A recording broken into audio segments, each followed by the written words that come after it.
All right, welcome you guys. This is going to be a video on PE and literary essays, and in particular, this is PE and literary essays for our Honors for Literary Essay in 2020. I'm saying that because this is a video that's going out there on YouTube. I don't want people from other schools or from different years to get confused by it. There are a couple of things, for instance, that we're going to do in this essay that are very specific to our task that we're giving to you, and that are not per se applicable to all literary essays. One of those things is that we are forcing you guys to write one essay, one paragraph on themes, one on context, and one on symbolism. If you were to write a literary essay in a different year, maybe next year or the year after, you'll probably get a little bit more freedom with that. But because this is your first literary essay, we are making you focus on these things because they are very important in literature. Okay, so the how-to, how does it work? Well, there are 4 steps in it, as you can see down here. This is really hard with my finger, by the way. Preparation, plan, write, and rewrite. And all of these steps involve certain things again, and that's what I'm going to go over with you today. Wow, that was a really hard sentence. Let's start with preparation, because that's where we always start. I think I forgot to say that this video is really kind of a how-to. So it's a how to write a literary essay. Because if I do that, if I tell you the how-to, the PEE will follow automatically. You know the principle of PEE, you just need to know how to do it in literary essays. And if I tell you how to plan for it and how to start writing the essay, the PEE is super easy. Okay, so that's what we're doing here today. Let's go to preparation then. So for preparation, there are 2 things you need to do. You'll get a couple of questions on each of the novels that you've read. So some of you will get a couple of questions for To Kill a Mockingbird, the other a couple for Elick, Extremely Loud, Incredibly Close. What you want to do first is read the questions and scan for keywords. Then you pick one and you try to formulate a preliminary answer. Okay, sounds simple, right? Well, it kind of is. So you read the questions and you scan through them. Usually there'll be something that stands out to you, and that's probably the one you want to go for. So you try and find keywords in these questions, because all of them will involve some kind of keyword or key phrase that will help you focus your essay. For instance, if there were an example question out there for Romeo and Juliet, because that's a book that we've all read, what's the function of the feuding families in Romeo and Juliet? Then the keyword would probably be the feuding families.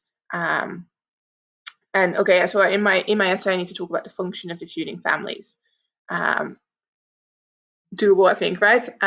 You just go over the questions. If you're doing it on paper, then you can even highlight it on there. If you're doing it on the computer, there's also a highlighter. So actually, there's nothing that to stop you from highlighting things. Once you've done that, you try and sort of answer the question for yourself. So this is your very first brainstorming session.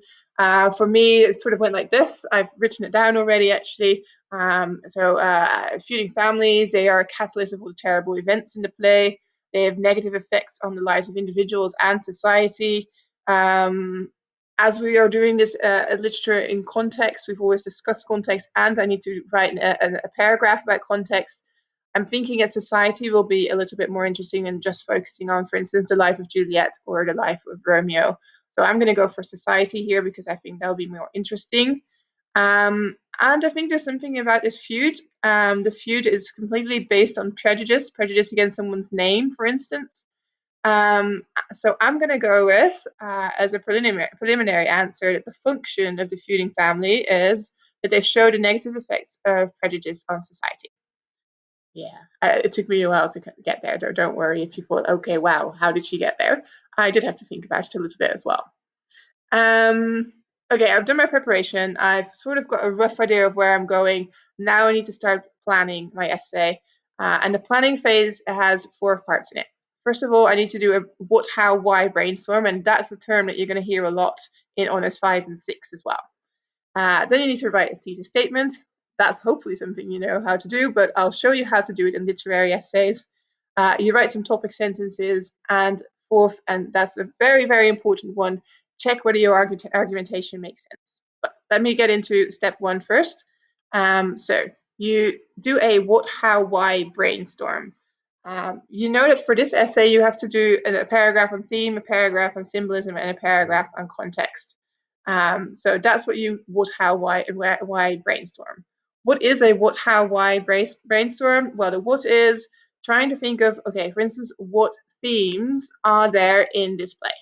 Now, when I did that, I came up with a couple. I didn't even try very hard, to be fair, because I'm sure I could have found more original ones. But I tried to brainstorm a couple of themes, and I found love versus hatred, individual versus society, forcefulness of love, conflict, family, love leading to violence. Anyways, and out of all of those, I picked one to start thinking about. Okay, so how is that seen in the play? So can I think of textual references to the play? And hopefully you've already seen the video about paraphrasing and quoting. So you now know that textual reference can be both, can be a paraphrase and can be a direct quote. In the case of literary essays, as most of them you'll write in a fairly short space of time, you'll usually use paraphrase rather than quotes, because quotes take a lot of time to find in your novel again, or in this case in the play because it was Romeo and Juliet. So we only really use direct quotes if we kind of already know them by heart. If you go into the honors program, you'll see that eventually you will have a couple of quotes on hand because you'll have heard them so often that you can't really miss them anymore. So for this literary essay that you're doing now here in this year, you'll probably use a lot of paraphrase. If you can think of a quote, feel free to use it. It's allowed. And I've done an example of both here in my brainstorm because that's what this is, right? This is my brainstorm. So I thought for a paraphrase, I thought, oh, I could talk about the fight between the servants at the start of the play. If I'm thinking about the theme of love versus hatred, why would that one be a good example? Well, we see there the hatred between the feuding families in their servants, but we also see the love that the servants have for their masters, that they're willing to fight in the streets and maybe even lose their life over it. It fits the topic that I chose of the feuding families and how the prejudice damages society, has negative effects on society, because we've seen that the regular violent outbursts between the families has led to death already, and there's a lot of unrest in the city, which has annoyed a lot of citizens and the prince. If you may recall, he shows up at the end of this fight and tells everybody off and tells them, I'm going to start executing people if you do this again. So that one could work very well for a paraphrase, I think. With the same theme, because I'm going all the way of love versus hatred now, this is my theme for this essay. I could also use a quote. The one that I thought of was my only love sprung from my only hate, because it's very literally got the theme in it, love and hate. Juliet says this when she finds out that Romeo is a Montague, but she's already fallen madly in love with him. So yeah, that one, that quote. Why do you think this one would be a good one? Well, of course, it has the love and the hatred in it already, so it's very easy to link that to the theme. And I can also say that this is exactly the problem that leads to her death. And if we see Juliet as a symbol for not just Juliet, but women in society or young people in society, younger generations, then we could say that this is one of the negative effects that prejudice has on society. Okay, now basically these steps that I've got right here. So what themes can I think of? Then you pick one that you think, okay, actually that would be a really good one to link to the why in this case. That's how you want to work. So what, then you start collecting hows, textual references, evidence for your what. And you always link to a why. And the why is quite easy in this essay because we've already specified the why in our when we came up with our preliminary answer. So every single one of our whats and hows in this essay will always lead to shows the negative effect of prejudice on society. So if you find that your what and your how do not back that up, use a different theme. Use a different symbol, use a different context, because that's what you're looking for. And in the brainstorm phase, you might have to restart a couple of times. Maybe you started with individual versus society, and then when you found your examples, you're like, actually, that doesn't fit, and you swap over to theme again and different theme again. That's fine, right? That's what a brainstorm is for. And you want to find out now rather than when you're already writing the essay, because then you're going to have to rewrite a lot, and that costs a lot of time.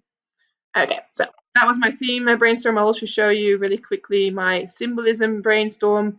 So again, I wrote down a couple of symbols, and I thought actually Romeo and Juliet would be a fun symbol to talk about, because I already kind of needed it in my theme bit as well when I did the quote by Juliet.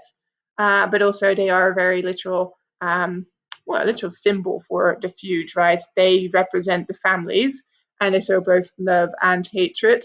And their entire destiny is based on this prejudice and negative effects of it. Again, I found a paraphrase. In this case, I could talk about the situation of how one of them is a Capulet, the other one is a Montague, and how they end up dead in the end. And I also thought of a quote again in this case, because I know this play quite well. I've read it a couple of times by now. A rose by any other name would smell as sweet, and then I can talk about the personal torment of Juliet, so on and so forth.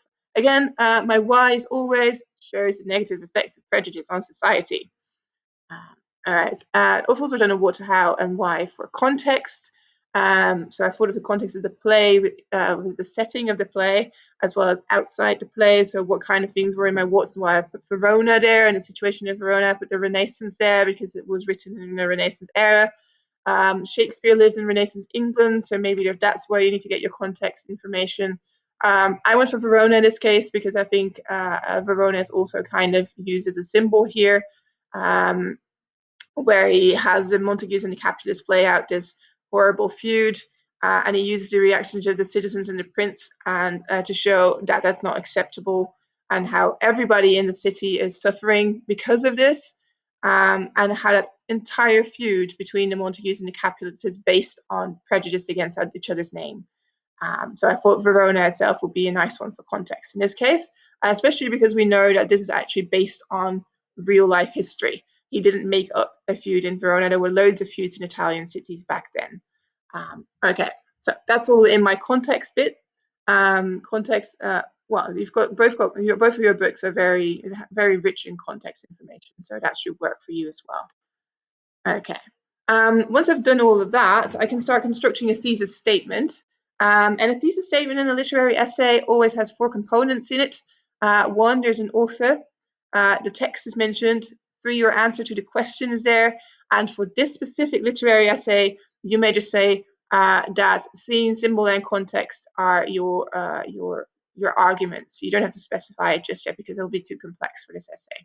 So an example of what I'm going to be writing would be William Shakespeare, author, uses the feuding families in Romeo and Juliet text to show the negative effects of prejudice on society, my answer to the question, through theme, symbolism, and context. And that will be my thesis statement for this essay. So please remember those four, they're very important. Perhaps it's actually even worth taking a note of all of these things. But you can also rewatch this video as many times as you like. Oh, wow, I'm going to get so many views on this. Okay, then it's time to start building topic sentences. And a topic sentence in a literary essay is always composed of a what and a why. The why we know, right? The why is going to be prejudice in society, negative effects of prejudice in society every single time. And the what is what we just chose in our brainstorm. So for theme, I chose love versus hatred, remember? So for instance, if I were to do a topic sentence, then it would be through the theme of love versus hatred. Shakespeare expresses his concerns about prejudice in society. Or for symbolism, I could write the characters of Romeo and Juliet are used by Shakespeare as a symbol for the negative effects of prejudice on society. And for context, Shakespeare uses the context of feuding families in Italian cities in the Renaissance to portray the devastating effects of prejudice. And you see that I've tried to vary in my vocabulary. I don't say the exact same thing all the time. So I don't just use the same setup all the time. That said, I think that's enough about topic sentences. Last thing you need to do in this planning phase is to check. So does your thesis statement actually answer the question? And do your topic sentences prove your thesis statement?